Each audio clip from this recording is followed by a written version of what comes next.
I'm Randy Fine. I'm still Randy Fine. And I'm still co-host. I'm still co-chair of the Women of Adath. And we are still delighted to welcome you to the part 2 of our wonderful series on extraordinary Jewish women. Dr. Anna Urowitz-Freudenstein is back with us. You have all had the opportunity to see her bio, so I'm not going to go over it. It's very impressive. We're just really excited, as I said.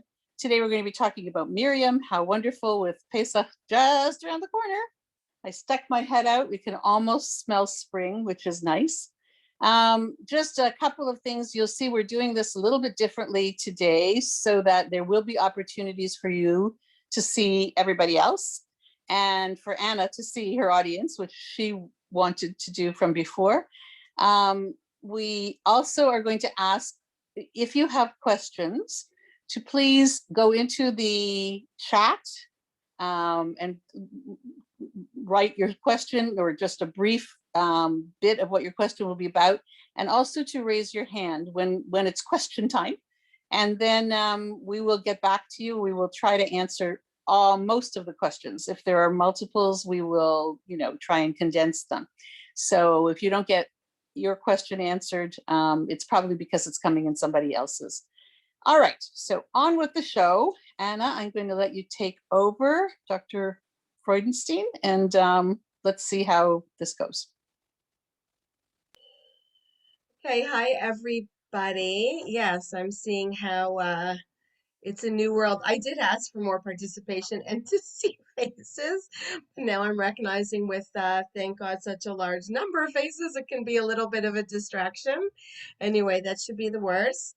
And also, by the way, when I switch over to share screen, which I will in a minute, because I like to have my text and my words and my pictures in front of me and in front of you, I won't be able to see hardly any of you. So in the end, you should enjoy seeing each other. That's important because, of course, especially in our day and age, it's lovely to be in community in some manner, shape, or form, even if we're in our own homes. So by seeing your friends and other people's faces and names, maybe it helps a little bit of that with that nice communal feeling. So for that, I'm very happy. So, okay, yeah, this is a little distracting. All right, I'll get it together. Today we're talking about Miriam. When I spoke to Carol and Randy originally about this, whole series, last in this one, the idea that we had as part of the discussion was to talk about unusual women, because the idea is that most people in attendance would have either been shul goers or, involved in their Judaism in some manner, shape, or form, and certainly would have a general understanding of some of the major female characters in our biblical history or maybe in our history. So I tried hard to do that for our first set, and I think I was successful. And now I'm hitting you up with one that you probably all heard of. So my task for today is to put a new face on Miriam for you. Wow, this new format. I'm now hearing bells and whistles and flashes. We'll have to have a meeting, I think, after this session to decide if it's the right way to go. All right. So for you to see Miriam in a new light, I think that there are probably, so first of all, to be absolutely clear, we're going to talk a little bit about the family that Miriam came from. We're talking about the biblical Miriam. We're talking about Moses' sister, just to put that in context in case people didn't know. I think that most people, when they think of Miriam, probably think of one of two ideas, which I'll mention here very quickly, and then I think I'm not going to get back to till the very end, because the idea here was not to talk too much about things that you already know or that are a little bit more obvious, and to try to see things through a new light.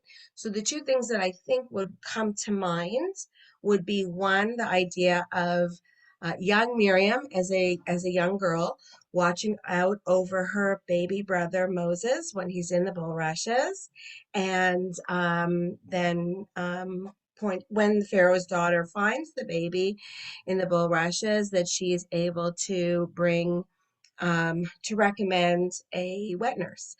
who turns out to be the biological mother of that baby, and make that recommendation to the daughter of Pharaoh. So many of you know that story. You're going to have to wait to the very end of my presentation almost to hear more about it. The second one that I think that you probably know about is this idea about the midwives. Many people know about the midwives in Egypt who defied the word of Pharaoh. It's such a popular trope in a lot of Jewish thought today, because it's such a wonderful story about women standing up for justice and standing up against the Pharaoh for justice and for the lives of these innocent babies. And many people associate Miriam with one of those midwives, okay, which is not exactly how it's presented in the Torah, but it is presented that way in the Midrash. So we'll get back to all of that at the end. I want to introduce you to some new ways of thinking about Miriam. I hope they're new ways until we get back to those more familiar stories as we tie things up.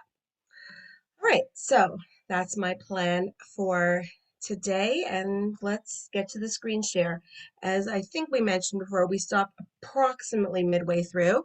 I'll give you guys all the sign when I think it's a good juncture, and it's at that point that we take the first set of questions, and then we'll take the second set of questions. We reserve about 10 minutes at the end of the presentation to do that. So let's get to work.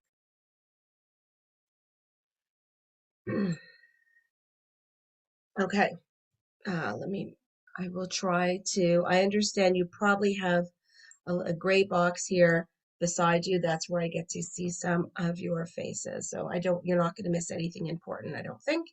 If that's there, if there's something hiding, I will expose it. So, Miriam, here we go. So as you know, I try to bring a visual presentation whenever I can. Miriam, as it turns out, is not as much of a popular character for classical painters as some of our other biblical figures, but I was able to find this one from 1962. Even though Miriam herself is a biblical figure, of course, I'm going to introduce with a piece of the Talmud. Those of you who were with us last time actually saw this piece of Talmud when we talked about Devorah. But I thought it was important enough for us to bring it again to either teach anew or to remind the people who haven't been here or who were here before. So in this portion of the Talmud in Masechet Megillah, there's a counted list of all of the prophets and prophetesses in the Bible. I also should let you know, I'm not, God forbid, trying to insult Miriam by referring to her as a prophet. Sometimes I say prophetess and sometimes prophet. In Hebrew, of course, it's delineated as Neviah, Hebrew being a gendered language. But in English, I kind of go either way. I know she's a woman. I fully respect and applaud that, but sometimes I refer to her as prophet and sometimes prophetess. So I'm asking forgiveness for any confusion that might present. All right, but anyway, here it's important to delineate the gender of these prophets because there's a list of 48 prophets and 7 prophetesses in the Tanakh. Now, that might come as a surprise to some people because you probably haven't heard very much about those female prophets. And the truth is, of the ones that are here on the screen in front of you, one is being obscured by a gray box, probably. Here we go. Here's all 7. You can see the list in front of you. And the second one on the list is Miriam. And we're going to explain today, really concentrate on her role as prophet and her role as religious leader in that role, religious and national leader. That's going to be our emphasis, as you'll see that will develop today. Anyway, of all of these 7 prophetesses, some are named explicitly with the title prophetess in the Tanakh, in the Hebrew Bible, and some are not. So we're lucky today in that ours is. But for instance, just for interest's sake, you'll see the first one on the list, who is Sarah. In fact, many of you know stories about Sarah, and I'm not sure fully that she's actually going to fit our definition that we're working today with prophetess. And she's certainly not named as with the title prophetess in the Bible. But later on in this passage in the Talmud, the rabbis do go on to defend their naming her as such. Not our topic for today, but an interesting one nonetheless. And we move on. So before we start talking about Miriam as a prophetess, I would like us to think a little bit about what is a prophet. So I think in our kind of everyday language, well, I'm not so sure that everyone uses the word prophet in our everyday language today, but if you were, I think there's a chance that you would think about a person who sees the future, almost like a fortune teller, maybe. And certainly not a fortune teller, but a future teller is a role of the prophet. I would say more refined than that, as we'll get to. And in fact, the role of the biblical prophet, is much more complex than that. I've isolated three criteria for a prophet or prophetess. I want to explain them to you, and then we're going to go through almost the rest of our time explaining how Miriam fits all these criteria, and therefore how we understand her as a prophet. So the first one is that they have to be involved in acts of divinely inspired religious ecstasy, with or without song and music. Song and music is going to be an important part of our understanding of Miriam.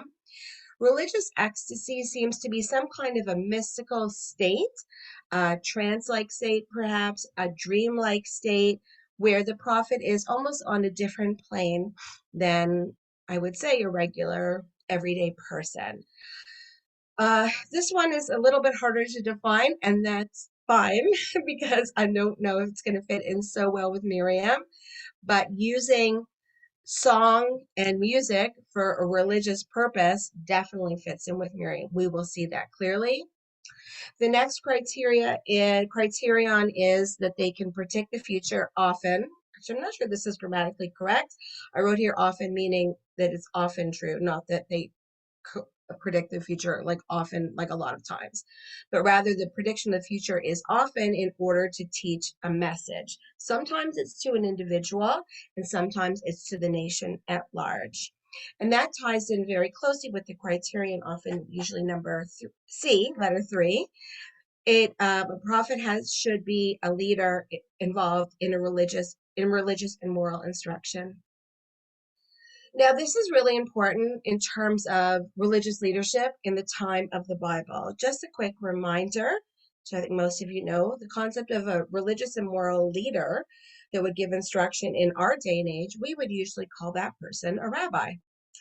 But rabbis didn't exist yet in the time of the Bible. It's a post-biblical invention of a new type of leadership. So we're way back in time than that. Rabbis don't yet exist, and we have different people, men and women, usually men, but sometimes women, who can fulfill this kind of role. In the era that we're talking about today, we have prophets who fill that role. At other times in biblical history, we have elders or judges or wise people.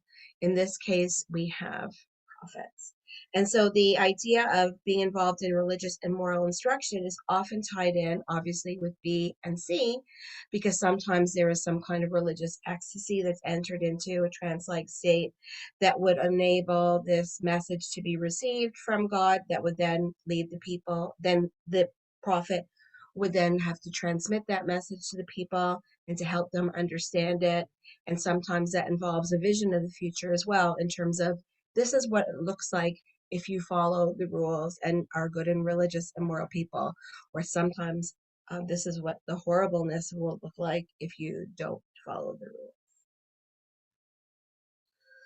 All right, so we've established the biblical concept, hopefully, of a prophet, and that it's a little bit more complex than we might have otherwise thought.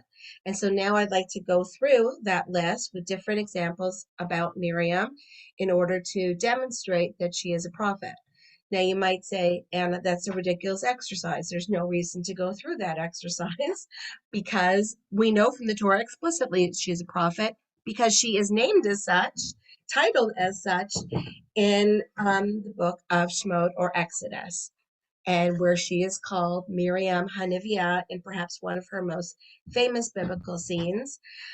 when she took the timbrel in her hand and the women went out after her in dance, all in celebration of thankfulness to God for having saved the Jewish people as they came through the Red Sea on dry land when they were escaping the Egyptians as they were coming out of Egypt. So Moses leads a very lengthy song, the Song of the Sea. It's well known because, it's read for part of the Torah reading for the seventh day, I think, of Pesach, and also it actually used as part of the regular morning prayer service as well. It's a very lengthy poem, and at the end of or song, it's actually the same word in Hebrew. Shir is both poem and song. At the end of that lengthy poem/song, there is this shorter one line, I guess, poem or song that Miriam chants and dances and plays music to. And there, in this particular episode in her life, she is actually listed as a Neviah. So you say, okay, that's the end of the class. We know she's a Neviah. What I would like to show you is, as we go through our other examples and explain the diversity of her characteristics and her actions as a prophetess, perhaps teaches us more about her character in general. And I think helps to emphasize her as a leader. The idea is here that I'm trying to lift her up, perhaps in our minds, in terms of her importance to us and to all Jews. The Miriam is not actually discussed very many times in the entire Tanakh. I mean, I forget the number. There might be only about 5 episodes that discuss anything relating to her. So we don't know that much about her. But I'm trying to, in a part of our discussion today, by molding it into this definition of prophet and understanding the leadership role of a prophet, I'm trying to flesh out the picture that we might have of her and to understand her important role as a leader of the Jewish people, which actually is not always a role for women in biblical times or up until very modern times. So it's nice to have an ancient example of this when we have it. All right, so remember we had a list of 3 different items. The first one was involved in divinely inspired religious ecstasy with or without music and song. Okay, so this one I don't even have to spend too much time on because I already explained it when I was talking about her being listed or titled, explicitly in the Bible as a prophet. It was in the context of her leading a prayer service, really. It was a very special prayer service that was based on a very special time. I can't personally imagine what it would be like to witness the miracle of the sea splitting and everyone walking through in safety, but it must have been a pretty ecstatic time.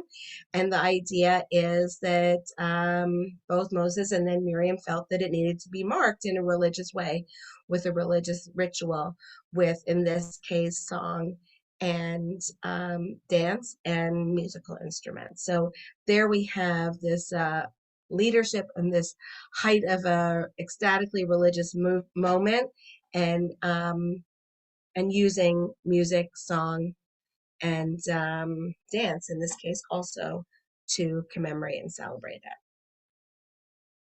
Oh, I have another picture for you here. This is taken from an illustrated Haggadah. And we're going to have to talk about Haggadot also, hopefully at the end. We're talking about Miriam here. And of course, I haven't really mentioned Pesach. Actually, I just take a moment to say, when I talk about the idea of emphasizing Miriam as a leader and having someone to look up to that way, a female leader to look up to. As an aside, of course, I think many people know that Moses, as the leader, the main leader, we could say, of the Jewish people at that time, is not really mentioned in the Haggadah. That the Haggadah is more the story of us, the Jewish people, and God, and our being brought out of from Egypt by God's miracles, and then coming together as a nation in that way. And Moses, of course, shepherded us through. Moses, of course, is also a prophet of God, but he is not emphasized in the Haggadah. So it's not a surprise for us that Miriam wouldn't be emphasized in the Haggadah either. But Moses is always kind of in the back of our minds, I think, when we tell the Exodus story, Exodus from Egypt, even if he's not there explicitly in the Haggadah. So I'm trying to float Miriam in there too, that if she's not going to be explicit, that maybe she'll be in the back of your mind, at least in an implicit way. All right, well, here's a illustration of her and I guess leading the women there, and yes, those are musical instruments. They don't really look like they're in a state of ecstasy there, though. They look like they're studying something, which is interesting also. All right, now this business about predicting the future. In the Torah itself, the few handful of stories that we have about Miriam, that even though she's called a prophetess, she is never, there's no story of her about predicting the future. So that would be a problem for categorization, but we are saved by the Midrash. So there is a Midrash about Miriam when she was a young girl. Oh, now I'm going to have to talk about the ages. Okay, this might be one of the questions, and I'm going to tell you I don't have the answer, and it's a big problem. We have 3 children in the family in Moses' family. He is the third. Okay, he is the baby of the family. We have the parents are Amram and Yocheved, and then we have most likely Aaron as being the oldest, then Miriam the middle, although I think those two could be flipped potentially, but not really. You'll see we're going to get into the age problem in a minute. And then we have Moses as the youngest. Now, we know from another explicit verse in the book of Shemot, in the book of Exodus, that Aaron and Moses are only 3 years apart. So where does Miriam fit in if she's the middle, as she's conventionally thought? That's a very kind of tight, close birth order there. If she is the oldest, it helps a little bit for our stories, though, because even if we think about, as I mentioned, the basic story that people know about her, that she stood and watched her baby brother Moses floating down the Nile River. Oh, I'm running out of time. Then, I mean, it'd be kind of strange if she was only 1.5 years old and she was doing that, not only watching by the river, but then talking to the princess of Egypt. So I guess it makes sense, and it doesn't negate the Bible to make her the oldest in the family. If that's the case, based on this story and others, it would seem like she is considerably older. Okay, don't have an exact source though to reference that. I'm only using logic in understanding the text. All right, so according to this one, Miriam prophesied, yay, we have the word prophesied, but it's in the Midrash, and said, in the future, mother will give birth to a child that will be the savior of the Jewish people. That's a pretty big prophecy, but there isn't really, we'll get to it doesn't really teach a message, though. It just sounds like a prophecy, but we'll see how it kind of does teach a message. When Moshe was born, the entire house was filled with light. Her father arose and kissed her on the head. He said to her, my daughter, your prophecy has been fulfilled. Okay, she prophesied that her mother would have a child, he would be the savior of the Jewish people, and then a baby boy was born that was filled with light, that there seemed to be a special symbol around him. And so her father said, your prophecy is correct. It still doesn't teach a tremendous amount of her prophecy. For that, we need to, first, before this, we're going to dig into this a little bit deeper. Kind of like the Midrash is here, the rabbinic commentary here is a little bit reflexive in saying like, okay, well, we made this statement. How do we know that it's true?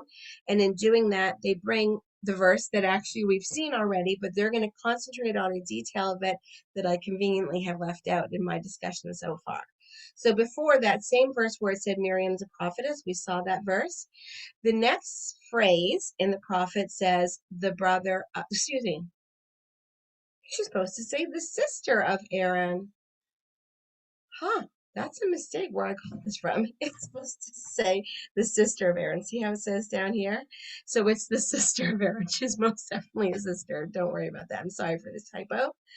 The sister of Aaron, that's when she was a prophetess. So the idea is that the Midrash then goes on and explains, was she only, or asks the question and then explains, was she only the brother of Aaron? Supposed to be sister. Someone did a bad translation here. I cut and pasted this. I'm sorry. I should have double checked it. Was she only the sister of Aaron and not the sister of Moses? Like you'd think she'd get known by her most famous brother's name. Rather, she had stated that prophecy, the one that we just said, when she was the sister of Aaron alone and not yet the sister of Moses. So Moses wasn't yet born. So her prophecy was about the upcoming birth of a future baby brother, namely Moses. Now, we still didn't get a a message here. Let's get another version of a similar midrash, and here her prophecy actually teaches a lesson. Okay, this one is based on a rather boring kind of sentence that's in the second chapter of Exodus. And there went a man of the house of Levi and took for a wife of the daughter of Levi. The reference here is specifically to Amram and Yocheved, who are the mother and father of this family that we're talking about. To where did he go? Okay, they're saying this is a strange sentence because earlier on in the chapter before there, I've already started talking about the family. So why are they talking about what sounds like the marriage at this point when clearly they've already been married and started to have kids, the first two kids? Rav Yehuda bar Zavina says he went according to the advice of his daughter. Advice of his daughter, again, she would have been a very young girl at the time. Amram was the great man of his generation. Once he saw that the wicked Pharaoh said, every son that is born you shall cast into the river, every daughter you shall stay alive, he said, we are laboring for nothing. Okay, it's a weird word to use, but basically what he meant here was, why should we bother continuing to be married and continuing to have children or continuing to have relations with our wives in order to potentially have children, because it's all going to be for nothing. Pharaoh's just going to grab them all and kill them anyway. And so he, in complete pessimism, he said, I give up. The future of the Jewish people is over. And so therefore we should not only not have kids, but we should dissolve our marriages, which would be, from this traditional viewpoint, that the only reason for the marriage would be the continuation of the Jewish people. And so he arose and divorced his wife. That Amram and Yocheved, according to this midrash and other midrashim, got divorced. This would be divorce after child 1 and 2. But then Amram was a leader in the community, and so all the other Israelites who were still in Egypt also followed suit. They got up and divorced their wives. Then his daughter, Miriam, said to him, Father, your decree is more harsh than that of Pharaoh, for as Pharaoh decreed only with regard to the males, but you decreed the males and on the females. By taking such an extreme view and say, I give up, I'm not having children, in case a male is born, it means you don't have any children at all. And, girls could have been born, and you're not even allowing them to come into actuality. So therefore, you're being stricter than Pharaoh is. So she's teaching him a lesson there that is connected to this concept of an eventual birth of a baby brother that she is obviously petitioning for. So this is the prediction of the future. It combines that previous midrash with this one, is to teach a lesson. Father, stop being so pessimistic. Work towards the future of the Jewish people. Get back with my mom and convince all your friends to, and continue to have children. And let's hope with optimism about the future. And let's think about the importance of the continuity of the Jewish people. So that's her message there. All right. Timing. Yikes. Okay. I guess we better take some questions. So, can you guys, Randy or Carol, can you, I'm going to look at the people here rather than lose my share screen. can you unmute yourselves, or anyone else if there's a question yet at this point? Or Okay, I am unmuted. yes. Are there any questions? I don't see any in the chat. Does anybody have a question? You can. So, Maybe we can- people, sorry, I'm going to interrupt, but people actually can't unmute themselves. So I Right. think it's best if maybe anybody that has a question can raise their hand, and then we can unmute. Maybe we can go back to the full screen so we can see each other. Go back to the full screen. Okay. A second. Stop share. Okay. Now people should be able to. Then. There we go. So is there anybody with a question? Well, so I'll start, Anna. Okay. I have a question. Sure. So the purpose of marriage, obviously, was only to have children. In this case. In this case, does No, I that would come say up? the ideal. The ideal. It's not. I wouldn't say the only purpose. Sorry if you don't mind if I interrupt. I would say, look. I mean, Amram is acting. The father here is really acting very extreme. I think the message here is a very extreme message. And in his case, in his extremism, that is the statement that he's making. But Miriam disagrees with him. Okay. Anybody else? Did I cut you off? I'm sorry. No, it's okay. Okay. Are there other questions? Jeff, you have to have a question. He's on the phone. It's okay. We can, I mean, there's questions that afterwards too. People can save them up.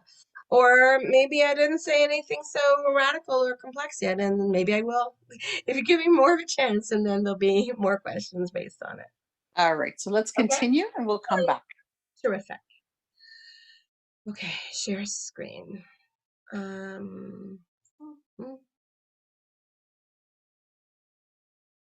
we go.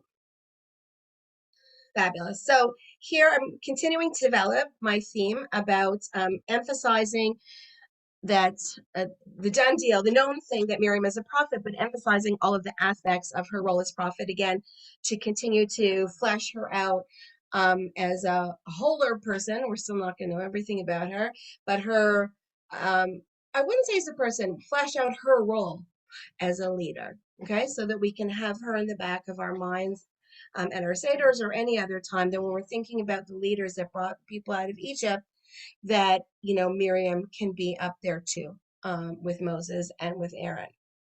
All right, so the last one was this concept specifically of being involved in religious and moral leadership. It is like one of the most famous things of our prophets, of the more well-known, prophets, like if you think like, Isaiah, Jeremiah, like those kind of prophets, to basically say, Jews, you've messed up. Stop doing bad things, or else bad things are going to happen to you in the future, and shape up and start following the rules and start being good people. And so that would be an example of a prophet giving religious and moral instruction. We don't have that for for Miriam recorded in the text. But what I'm going to try to demonstrate is some smaller interactions, not national, but more individual, but important interactions in her life, where that we have evidence of, biblical midrashic evidence of her attempting to be a voice of ethics, morality, in this case religion, not like in terms of the details of like do this sacrifice or follow this ritual, but rather the idea of being a good and moral person is obviously part of the Jewish religion as well. So for this, I'm going to take us into the desert long after the Exodus from Egypt, to the book of Numbers, chapter 4, a story that is known about Miriam, often for a negative reason. It is often used as an example of lashon hara, of, gossip and speaking badly about people. And if you speak badly about people, you're going to be punished. How do we know? Oh, Miriam spoke badly about Moses, and then she got leprosy as a direct consequence, as a divine punishment. Now, that's a lovely, no, I don't know if it's a lovely lesson. It's an important lesson to learn about the dangers of gossip and talking badly about people. However, today we're here to try to emphasize the positive. So that's what I'm going to do, the positive about Miriam. And this story, which is very hard to understand, seems like almost like it's only part of the story. Biblical commentators have a lot of problems with it too, because it seems like Miriam didn't do something so bad. It seems like Miriam and Aaron both did something bad, and only Miriam got punished. There's a lot of, and also just there aren't a lot of details given, like happens in other biblical stories as well. But we do know that from what we can piece together from the very short story, I highlighted things here in color, that Miriam and Aaron spoke against Moses, and the Hebrew term that's used here is always used otherwise in the negative. Here it doesn't necessarily sound so bad, but apparently it's bad. We know a little bit because because of the Cushite woman, who we don't know exactly who that is, although the commentaries go crazy with a few different examples of who that might be. And we do know that they then so they did something bad, and then they also complained that Moses is the leader and maybe he shouldn't be taking on such an important role, because they are also leaders. Both Aaron and Miriam are leaders of the people. So again, we can have a whole other class detailing the ethics and other things involved in this story and lessons. For now, though, I just want to, also in the interest of time, I want to just emphasize this idea, excuse me, that Miriam spoke up for what she thought was right. She thought Moses was doing something wrong. Pardon me.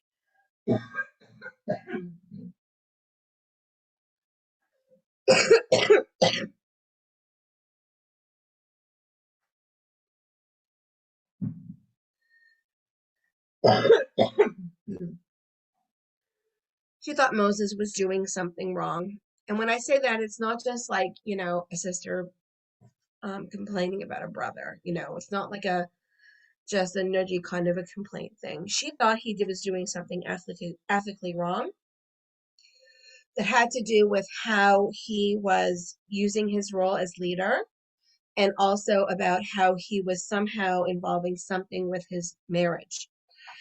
Again, not getting into all the details, but the idea is here, she felt that as the older sister, that it was the correct thing to do to call out her brother, that in her understanding that he was doing something wrong from a moral perspective.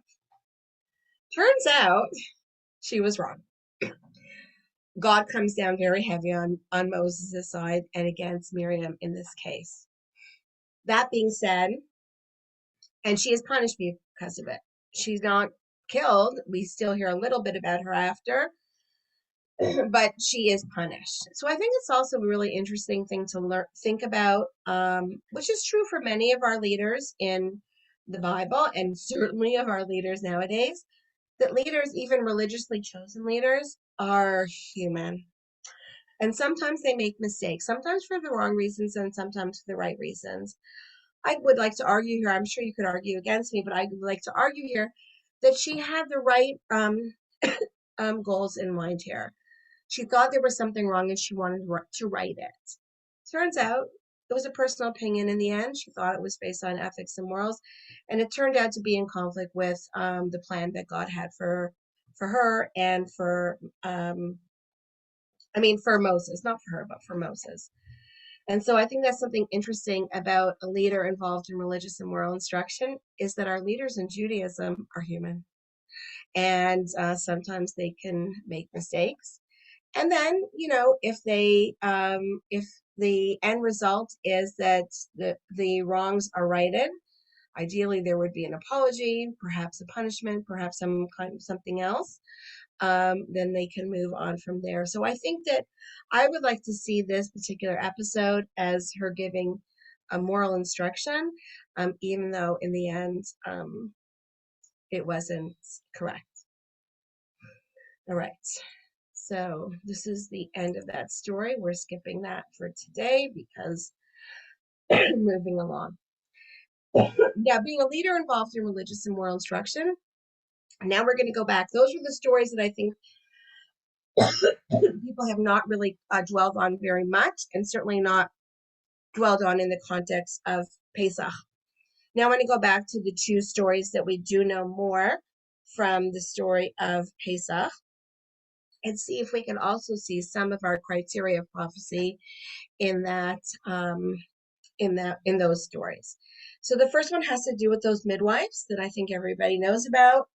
People might forget that they are named Pua, Shifra and Pua in the Torah itself. They are given names, they're given identities, and they stand up to Pharaoh and refuse to kill the baby Jewish boys when they are born. They're seen as wonderful heroes of justice. Now, many people also know that there's a tradition, at least, that the midwives are actually Miriam and her mother Yocheved. That tradition is based on a story, a midrash, that is told in the Talmud and elsewhere, but it became very well known because the most famous commentator on the Bible, namely Rashi, quotes it in his interpretation. And there it says, when they list one of the two midwives there, Shifra and Pua, I've only brought you the quotation about Pua because that refers to what we're talking about. He says that Pua is actually Miriam, and that she had this title, additional name. It was almost like a nickname that was given to her because she used to call aloud and speak and croon to the babe just as women do to soothe the child when it's boring. When it's not boring, when it's crying. I don't know why I said that. When it's born, I was going to say. So pu'ah here has in Hebrew means some kind of noise you would make with your mouth to, shush the baby. I mean, hopefully it's a nice noise. People make all those weird, ooh, ooh, ooh, weird noises with their mouths to little babies to soothe them. And apparently that's what she did in part of her role as a midwife. And so therefore she got that as her nickname. So if we're going to associate Miriam now with one of the midwives, then I don't know if she was involved in religious and moral instruction using words, but she certainly was in terms of her actions, because if she acted in the good and moral way to save the lives of those babies and even stood up to Pharaoh to do so, I would say that she was heavily involved in a important role in terms of standing up for morality for herself, and I would hope that would be seen as instruction to others in terms of this is the way to lead one's life. Now, finally, this is the one that I want to try to fit into our paradigm. I'm admitting to you, I'm a little bit more of a loss at how to do so. I could do it in a very fanciful way, which I'm not about to do now, because there are lots of midrashim, lots of commentaries that use the Hebrew word here for stationed herself, which is an unusual word. That often that word is used in the context of prophecy also. But I thought we wouldn't get into the Hebrew linguistics of it today. But if that would be the case, there's also a sign of prophecy in this verse as well. But even without that, the idea that she was watching out for her baby brother when she was still at a very young age herself, and then knew the correct thing to do to bring her mother to offer her mother. Did I bring the rest of it here? Yes. To offer her mother to serve as the wet nurse to suckle the child, as it says here, because of course no such thing as baby formula in that day and age. The daughter of Pharaoh, had not gone through pregnancy herself, so she was not going to be making milk to nurse the child, so they needed someone to do it. Perhaps there's a hint there. There are also other midrashim that talk about that Moses was then returned to his birth mother for 3 years before he was fully weaned. And during that time, perhaps he was somehow, even though he was a very young child, was able to suck in literally the religious and moral milieu of the of the Jewish family to which he had been born and to which he was going to then live in for 3 years before he moved on to live in the palace as the prince. And so part of that, many commentators think affected his sensibilities. And when he grew up, was able to begin realizing that, that it was not correct to, that he started to see the world as a much more moral and ethical place than his Pharaoh family did. And so perhaps some of this story of Miriam's recognizing that it would be important for her baby brother to be back in that religious Jewish milieu for at least 3 years was part of, could be somewhat fit into this criteria. Otherwise, I could say, well, she was just a kid. It doesn't have to fit into the criteria otherwise. So you can take it either way. Now, this is the big kicker that I wanted to share with you. One of my favorite surprise verses from the Bible. The book of Micha in Hebrew, or Micah in English, is one of the minor prophets, not very well known in Judaism, but he's in there. He's a minor prophet in the Tanakh. And as part a verse there, because the story of the coming out of Egypt repeats so often over the course of our prayers and in the Bible and things like that. So as part of a kind of mini recap about the miracles and everything that God brought us out of Egypt, he says this line. I'll read it for you in the English, but in case you don't believe me and you speak Hebrew, I brought you the Hebrew as well. In fact, the prophet speaks, of course, the prophet Micah speaking like all prophets do for God. I brought you up from the land of Egypt. I redeemed you from the house of bondage. That sounds familiar to us already from the Haggadah. But then it says, and I sent before you Moses, Aaron, and Miriam. This is not a commentary. This is not a modern feminist thing. This is a one-time only, but it's in the Bible itself. And all 3 leaders are listed just that way. Moses, of course, first. Aaron, the high priest, perhaps not surprisingly second. But Miriam is part of the list. So someone who's a leader involved in religious and moral instruction, well, if you're put up on the same category as Aaron and Moses, I think you're a leader of religious and moral instruction. Okay, that's what I wanted to talk to you about in terms of perhaps seeing Miriam in her role of prophetess in a new light, and for us to be able to see her as a role model for us. To emphasize that, before I stop for questions, I just wanted to remind everyone, I think people are aware of the concept of Miriam's cup, which is a new ritual that many people have at their seders. I've brought you the Women's League of Conservative Judaism source on it, although if you can find other sources, perhaps printed in your Haggadot, if you have a relatively new Haggadah, or on the internet.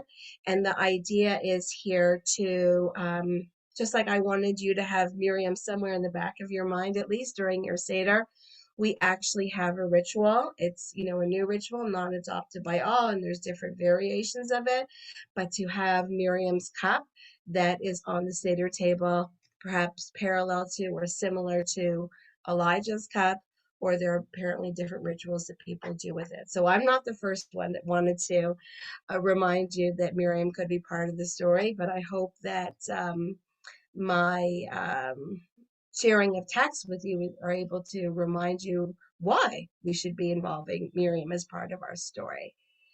One other thing I wanted to share with you, the idea about Miriam's cup is filled with water. And the idea of water, rather than wine, is associated with Miriam. You can have lots of different explanations for that, but one of them involves Miriam's well. So, the Jewish people were in the desert for 40 years. It's a long time to be without running water or easy access to water. So one of the miracles that is believed to be, according to the Midrash and other rabbinic commentaries, is that God had a miraculous well that traveled with the Jewish people through the desert and was able to be life-sustaining for them, because you need water to live. And because it is a commentary, there are lots of different versions as to what that would look like. It's all a miracle after all. I mean, I can't imagine a walking well. Some of those midrashim talk about it being rolling, actually a rolling well. But we do have a picture that's on the screen in front of you. I'm sorry it doesn't show up too well because it was excavated by archaeologists in the beginning of the 20th century, and it comes from the 3rd or 4th century CE. It is, almost 2,000 years old. And it is actually a pictorial reference to this commentary. It's not in the Bible itself, of what the well might have looked like. It comes from what's called the synagogue at Dura Europos in modern day Syria, that, as I said, was excavated, I don't know, about 80 years ago. And part of the excavation revealed amazing frescoes, wall paintings that emphasize not only stories in the Bible, but also stories that are not in the Bible, but that showed up in later rabbinic commentaries. So this is the pictorial representation from 300, I think, CE, of this magical well that then had different kind of rivers, I guess, or streams running off to each of the tribes, where the tribes were situated in the desert as they moved through the desert and went in their encampments, that there was one centralized well, and that rivers from it flowed to the different tribes of Israel to enable them to miraculously have water in the desert. And then here on top we have the menorah and other artifacts and the tabernacle apparently behind it, where the 10 Commandments were kept, and that of course adds to the overall sanctity and holiness of the scene. And with that, I will stop sharing and see if there are any questions. Okay. There is one question. Sure. The roses are asking, was Miriam married? Do we know that? Yes. So Miriam, there's a confusion as to who she was married to. She's usually, I think that she is usually believed, according to interpretations, be married to Caleb, who is basically the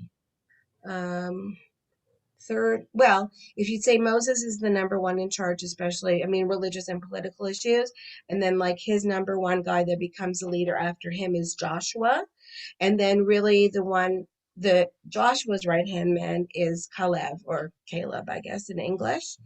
And so there are often midrashim that link her to him, but there were other texts that give him a different wife. So it's a little bit of a question.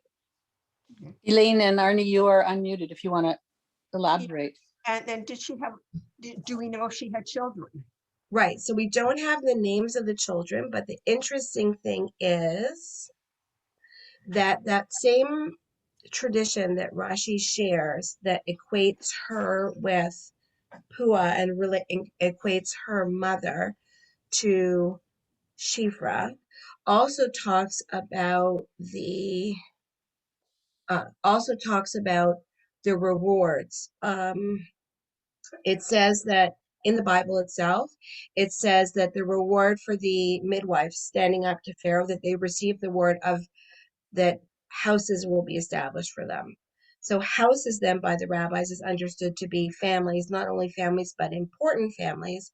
And it says that the one that goes to Shifra, her mother, that the houses of the Levites, and the Levites encompass the priests as well. So the Kohanim and Leviim are important families that come out of Yochevet's line, and we know that because that would be Moshe and Aharon, and that the important house or family that comes from Pua or Miriam's line is the house of royalty, which would take us to the tribe of Judah. So that's why there's often a concept of her figuring out how she married someone from the tribe of Judah. So it would be important for that commentary to work and to be consistent with the others, for her to marry someone who's of the tribe of Judah. Thank you. Okay. We have another question. Merle Noodleman. I'm going to unmute you so you can do that. Well, I'm going to try to unmute you. I'm not. Maybe you can unmute yourself. If they're shy, maybe, Randy, if we have to read it for them. I mean, I'd love to hear from them directly, but if they're shy, you could read the question for them. So my question relates to Miriam's well, Yes. and I'm just not clear. What was Miriam's association with the well? Yes. Okay. So it's not in the Bible explicitly, and there's so many kind of strange midrashim about it. And I think there's an interest in recent years about it, often because of this new ritual of Miriam's cup that's usually filled with water. So we need to figure out that connection. And then also often, modern Judaic artists that want to have a wonderful opportunity to emphasize, women in their Judaica, or using the opportunity to make a Miriam's cup as a, an item of Judaica. There's a kind of this new interest in the well. So really what we think, though, that the connection is because there is the two main things that sustained the people in the desert were the man or the manna and water. So it says after the death of Aaron that the man stopped, and that it then was reinstated. So it's almost like it was in mourning, and that the people had it in his merit, but then it was reinstated on Moses' merit, who was still alive. People needed to eat. Similarly, when Miriam dies, there's right after that story in the book of Numbers, there's a discussion about, for the previous one, it might not have said the man, it might have said the people were hungry. But after Miriam's death, it says that the people couldn't find water, which happened more than once in the time of the desert. But in this one particularly, I think it's immediately after that says that there was no water. And so the idea, but then obviously water did come back, else they wouldn't have survived. So the rabbis took the proximity of those two biblical ideas, lack of water with Miriam's death, put them together, as far as we can tell. Like, we're kind of psychoanalyzing what the rabbis were doing when they're writing down these midrashim.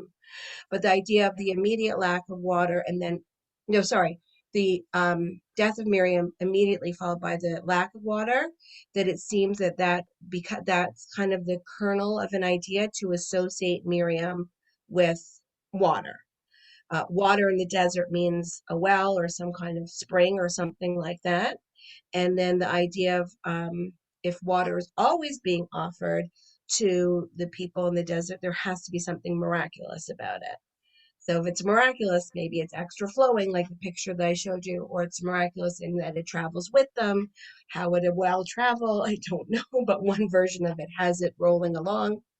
So that's where a lot of these different ideas are most likely, like these kernel of ideas existed, and then they flowed like water afterwards. Of course, while we're at it, though, and if people are using any of these ideas in their seders, which of course I'd be more than honored if you did, let's not forget that in the Bible also, that water is a metaphor for Torah, right? Because you can't live without water, just like you can't live without Torah. So you could go on a roll and kind of connect up those ideas as well. The Midrash, as far as I know, does not, but it would be a wonderful discussion point, I think. Thank you. My pleasure. Anna, once again, thank you so much. It's nice to be back learning with you. Thank you. I'm sure we've all enjoyed. And I want to remind everyone about the next one, which will be on March 31st. And it's a good learning opportunity for me, because not only do I not know very much about this person, I'm going to try to pronounce her name. It is the daughters of Zelophehad. Okay, it's lof chad in Hebrew. Okay. I don't care how you do it in English. It's a weird one in Okay. English. We'll go with the Hebrew. About real estate and identity. So that Mhm. sounds most interesting. Good. So I wish you and everyone good Seders, because we won't be back until after the Seders, but we'll still be in matzah mode. So we will, Okay. see you back at 2:00 on March 31st, same place. And please just use the same link that Anna sent to us earlier. She said that's going to be good for all the different, for Okay. all of yours. So that should make it a little easier. And once again, I'm so glad to have you back and look forward to the next one. Thank you all for Thank attending. you. Have a wonderful beginning of Pesach, everybody. And I look forward to it. And look at your calendars, by the way. We're not meeting every week. It's a little bit sporadic this time. So you have to pay attention to the dates. It's not so obvious. But I know we'll all figure it out and we'll all have wonderful sessions together. And we'll keep reminding everyone. Oh, good. Yeah. Emails are good. Sure. Okay. Thank Thank you, you. everybody. Bye-bye. Bye.